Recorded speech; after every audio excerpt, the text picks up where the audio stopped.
Hi, friends. How are you doing today? It's Christina. I just got home and I've never had to give so much consideration to the drive, the commute, because as of Monday, I started working at one of our flagship hospital locations, which is downtown, in the heart of downtown. So it's been GPS going to work and coming back because yeah, I've taken a few UEs. I realized, where is this? This is not the way home. Oh, it's been eventful. Oh, bless your hearts if you have to do this every day too. Oh, I was feeling sorry for myself. And yesterday, one of the, I forget his title. Everybody has a big title there with 2-3 words to it, like Starbucks drinks. Anyway, he's some chief something something. I'll get around to getting them straight. And he says he drives 2 hours to come to work. 2 hours from San Marcos. Yeah. What?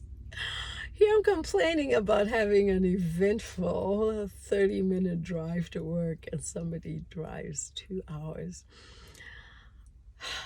Yeah, the things we have to be grateful about. But I didn't get on here to talk about traffic. No, I want to share a little something with you. Okay, real quick. I was reflecting the other day about how God would come and hang out with Adam and Eve in the cool of the day. Like now. The sun's gone down, the day's cooling off. And I thought about it and I thought, why the cool of the day? You can hang around with them anytime. You created that construct of time and the seasons, and why then? I'll think first thing in the morning and start the day off right. And God just started to show me how he was very intentional about that. And through my own life and observations, I began to look and reflect on what happens at the end of the day. Oh, you start, even in your commute home, you start to think about what you're going to do to relax, the things you're looking forward to, the people you're going to call, hang out with, maybe have dinner with, the stories you can't wait to tell whoever's waiting for you at home, and or the updates you're waiting to hear. Well, what happened next? Did you see them? And for most people, that's really the best part of the day. I know for adults, many of us are seeing your pillow. Yay, I cometh. And that sweet part where the pressures of the day have wound down and you're now just zeroed in to processing stuff that's happened. I know I used to do that a lot. At the end of the day, my mind would almost like throw everything back to the front of it, and I would go through stuff because I would notice everything. I would absolutely notice and capture everything visually, but whether I've actually cognitively processed it is another thing. And then at the end of the day, my mind just started saying, okay, you're winding down, and start to bring every event, every conversation back up and replay it. And then I'll be like, but wait a minute, he did say that. What? What was that about? Wait, that doesn't make sense. What did I say next? Oh yeah, I totally didn't, catch that then. So I would have captured it, but I wouldn't have processed it. And so the end of the day was a time where I could decide, yeah, wait a minute. I had to have some composure during this moment. That person was saying a lot of things. Ooh, I decided, okay, keep calm, be the bigger person.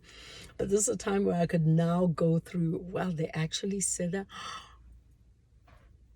Can't believe they said that.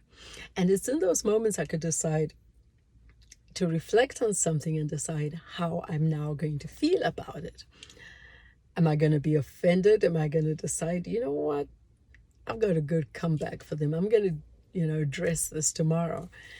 And it makes sense to me looking at my life that that's a time for me to hang out with God and for God to say, well, actually, you know what, if you knew what they were going through, that's actually coming from this incident that's going on in their life. And God would just give me, some insight, some spiritual insight into their spiritual battles and what they're encountering, and reposition my perception of them and my understanding of them and whatever transpired between us.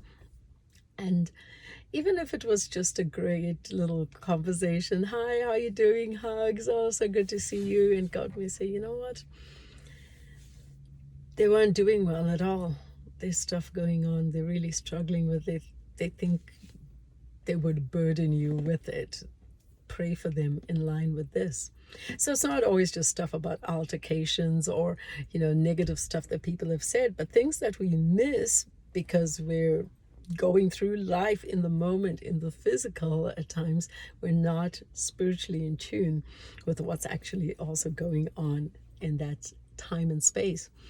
And it's so important at the end of the day to go through things with God. Yes, it's great to sit with your spouse, your friends, your family, and talk about the day. But most of the times I found, even recently, if it's been challenging situations, I don't even want to go through them. I want to put on something absolutely distracting. Unfortunately, social media can do that, and it can just suck up all your time.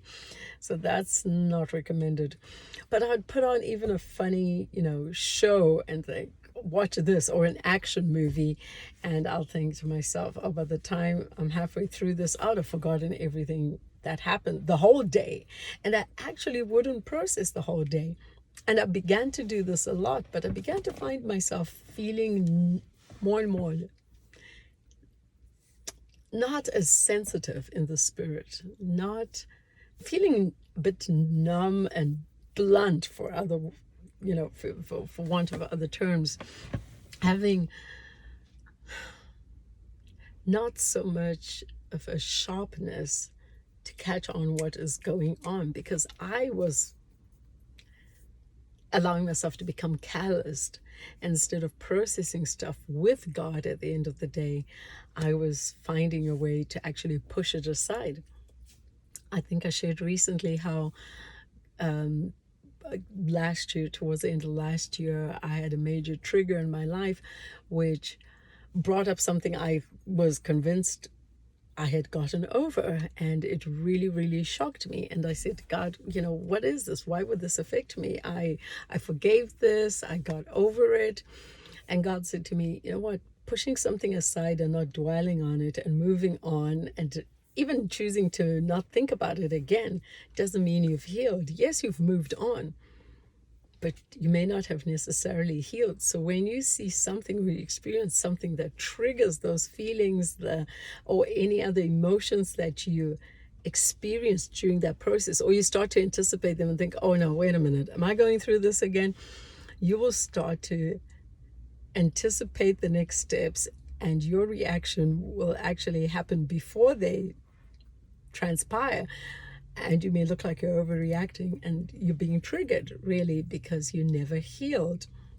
But even if you start to see a situation develop that may, or a conversation develop that may be similar to something that really hurt you, but you have healed, you can handle it differently, depending on your character and what tools and skills you may have adapted since. So I had to go through this with God and just say, okay, so what do I need to do? I forgave it, and he said, yes, you did. So forgive any re-triggers, but then give it to Jesus to heal. I'm like, he didn't just heal it. You need to fully surrender this and say, this hurts. This really hurts badly. And I don't want to feel this pain anymore. I want you to heal me to a point where this doesn't affect me anymore, especially in the way that it is. And I gave it over to him, and he really stepped in a big way and started to heal me over this incident. So imagine, as a believer, we're we're walking weapons of warfare, from our praise to our worship to our prayer lives to our ability to just use the word as a weapon too. What is that? Okay, hold on, let me pull my keys out. Yeah, I think it's my little dash cam camera, just keeps resetting. We are walking weapons, so we're a constant threat. We are just a constant threat to the kingdom of darkness.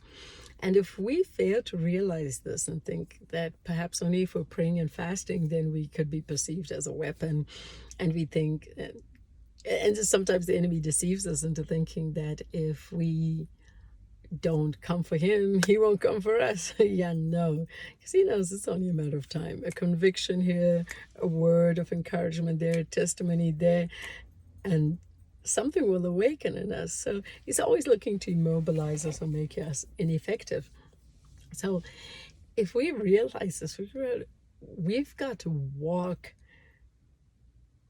in the understanding that we are weapons, and we need to remain sharp. We need to remain sensitive to God, sensitive to his spirit, that he may quicken within us at any point what the word, or give us instruction on what he needs us to do.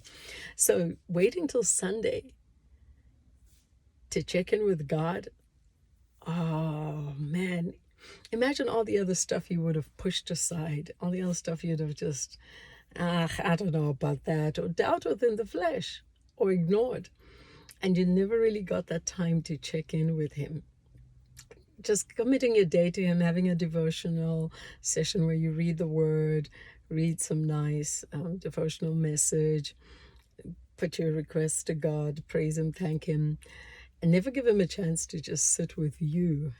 And he just combs through all your thoughts and feelings, brings them up. When I started to do devotion differently, I thought, no, I was praying against myself, binding and rebuking all the thoughts that were coming up. I was like, this is a distraction. I'm supposed to be having holy, sanctified thoughts of just you and your holiness.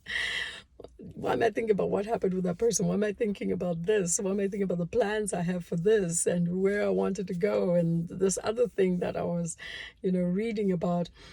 And he started to show me, he said, I'm bringing it all up, what's inside of you, because you have that in you, and you fed yourself these things at a certain point, either through your eyes, through your ears, and now they're in you, and at some point they'll come out through your mouth. Remember, out of the abundance of the heart the mouth speaks. And don't be surprised when things come out of you and then wonder where it came from. At some point they were in there. And if you want to be more like me, I have to go through there. I have to sift it. I don't do it just, while you're absent or doing other stuff or you're sleeping. I want to do this with you and show you what's inside of you so that you acknowledge it and you willingly surrender and hand it over to me. So imagine this habit being in Adam before he even knew sin, where daily he is hanging out with God and processing everything that went through the day. They're hanging out together. And perhaps God's like, did you see the daffodils have bloomed? Because he had created seasons, right? And could you imagine just God pointing out stuff, saying, oh, wait for the plums. What time is it? Next season. She says, oh yeah, I saw these little flowers. Wait for them, wait for them. So often it is easy to just read Genesis 1, 2, and 3 and just see, because it jumps so quickly from verse to verse and so much develops within a verse that we think it just happened within minutes. But really, it could have been a significant length of time that they were in the garden with Adam and Eve before the serpent tempted Eve. We only hear about the days up to the seventh day, right? But I wonder if in that time, what were those moments like where they walked together in the cool of the day? But you know what? We'll find out one day. What are your moments like? What are my moments like when it comes to walking with God in the cool of the day, every day, and not just waiting for Sunday. He doesn't want to just wait until Sunday to hang out with you. As much as Adam and Eve may have looked forward to hanging out with God in the cool of the day, I am pretty sure God looked forward to hanging out with them too. Oh, come on. He made them in his image. These are his kids. Yay.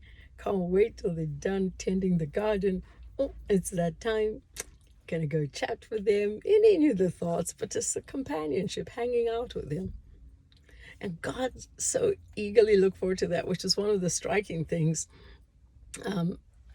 which really hit me when I read Eden. It's a book by Brennan McPherson. And as I read this, he really put some flesh to the Old Testament and just really makes it a beautiful story told by Adam. You start to realize that it wasn't just devastating for Adam and Eve to be kicked out of the garden. God also lost his companions, his kids that he hung out with every day. And he longs for that. He longs for us to be united and reconciled with him. It's not just to have his name and then we go about doing what we want and show up on Sunday, do the right thing, come to church. No, he's looking for a relationship. He really is. He really, really is. He longs for that. So much so that he sent his only beloved and begotten Son to come and die for us. That through his death, his suffering, his death, and his resurrection, we could be reconciled with Christ. And if we accept that Jesus really did do this, came in the form of man, born of a virgin, lived on this earth, walked, talked with his disciples, taught them about the kingdom of God, was betrayed, suffered, tortured. He was tortured, died, was crucified and died, and he was buried. But God raised him on the third day.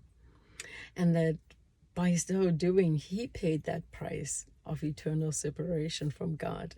For when we leave these bodies, if we haven't accepted this transaction that was done on our behalf by Jesus, then forever we'll be separated from God.